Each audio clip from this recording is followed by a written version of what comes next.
మనస్ఫూర్తిగా నమస్కారం తెలియజేస్తాను. గత కవిత గెలవాలి, బీఆర్ఎస్ పార్టీ గెలవాలని పనిచేసిన 7 నియోజకవర్గాల్లో ఉన్న ప్రతి ఒక్క పార్టీ శ్రేణులకు, గ్రామ స్థాయిలో, క్షేత్రస్థాయిలో కార్యకర్తలకు, నాయకులకు మరియు ప్రతి నియోజకవర్గంలో ఇన్ఛార్జ్, మాజీ ఎమ్మెల్యే ఇన్ఛార్జీలు కావచ్చు, భద్రాచలంలో అక్కడ ఎమ్మెల్యే లేకుండా ఒక టీం వర్క్ చేసిన ఆ కమిటీ సభ్యులకు కావచ్చు, ప్రత్యేకంగా ఇక్కడ మా 2 ఎమ్మెల్సీలకు కావచ్చు. దాంతో ప్రధానంగా వద్దిరాజు రవిచంద్ర గారు తను మాకు ఒక పెద్ద దిక్కై ఎక్కడున్నా ఏ ఇబ్బంది మమ్మల్ని కోఆర్డినేట్, మా అందరి నాయకులు మమ్మల్ని అందరినీ కోఆర్డినేట్ చేసుకుంటూ ఎక్కడ ఇబ్బంది లేకుండా పూర్తి స్థాయిగా వారు సహకరించినందుకు ప్రత్యేకంగా మీడియా ముఖంగా ఈ 7 నియోజకవర్గాల్లో నేను గెలవాలని పనిచేసిన ప్రతి ఒక్క కార్యకర్తలందరికీ కూడా మనస్ఫూర్తి శిరస్సు నుంచి నమస్కారం తెలియపరుస్తా ఉన్నా.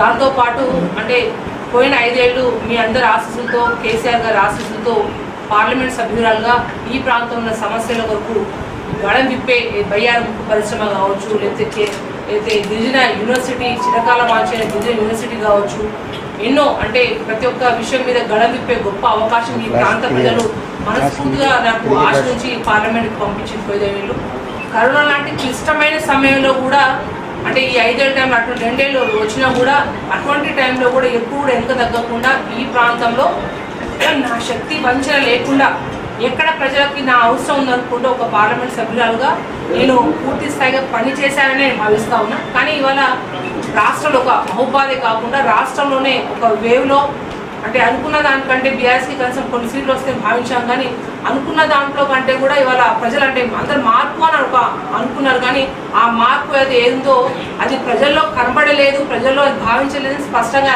ఈ పార్లమెంట్ ఎలక్షన్స్లో కనబడ్డది. ఏదన్నా ప్రజాక్షేత్రంలో ఉండేవాళ్ళం, ప్రజల సమస్యల కోసం పోరాడే వాళ్ళం. ఇవాళ ఎంపీ ఉంటేనో లేకపోతే ఎమ్మెల్యే అయితేనే ప్రజలకు సేవ చేయాలనే భావంతో ఉండేవాళ్ళం కాదు. వాళ్ళ గెలిస్తే ఉప్పొంగిపోయేవాళ్ళం కాదు, ఓడిపోతే కుంగిపోయేవాళ్ళం కాదు.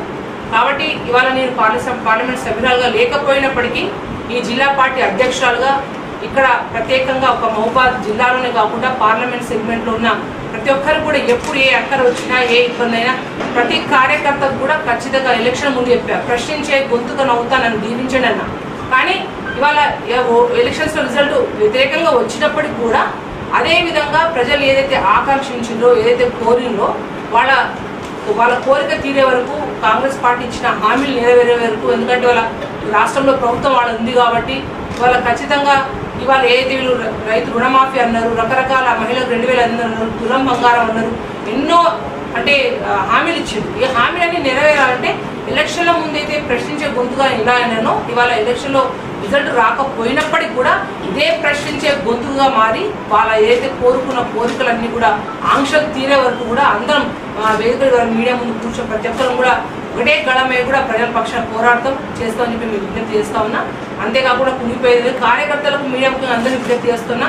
ప్రతి ఒక్క కార్యకర్త చాలా అంటే వాళ్ళ ఎలక్షన్స్ లాగా ప్రతి ఒక్కరు 7 నియోజకవర్గాల కార్యకర్తలు చాలా బాగా కష్టపడి నిజంగా చాలా అదృష్టవంతులుగా భావిస్తున్నారు. ఎందుకంటే వాళ్ళు చాలా మంది ఇప్పుడు బాధపడతా ఉన్నారు. కానీ ఏది ఉన్నప్పటికీ కూడా కార్యకర్తలకు ఏ ఇబ్బంది అయినా ఎక్కడైనా కూడా అందరినీ కాపాడుకునే బాధ్యత మాది. ప్రజల పక్షాల నుండి ఖచ్చితంగా కొట్లాడతాము.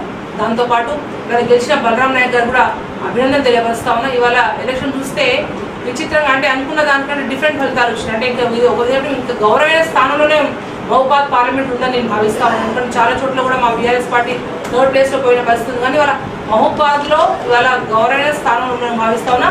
ఏ విధంగా అయితే ప్రజలు ఇంతకుముందు ఆదరించారో అదే విధంగా ఎప్పుడు కూడా మీ ఆశీస్సులు ఉండాలని కోరుతా ఉన్నా. ఖచ్చితంగా ప్రజాక్షేత్రంలో ఎక్కడ వెనుకడుగు వేయకుండా ప్రజల్లోనే ఉంటూ, ఓడిపోయినా కూడా ప్రజల్లో ఉంటూ, ప్రజా గొంతుగా ఉంటూ ఖచ్చితంగా మీ కవితగానే ఉంటానని చెప్పి మనస్ఫూర్తిగా భావిస్తూ సెలవు తీసుకుంటాను.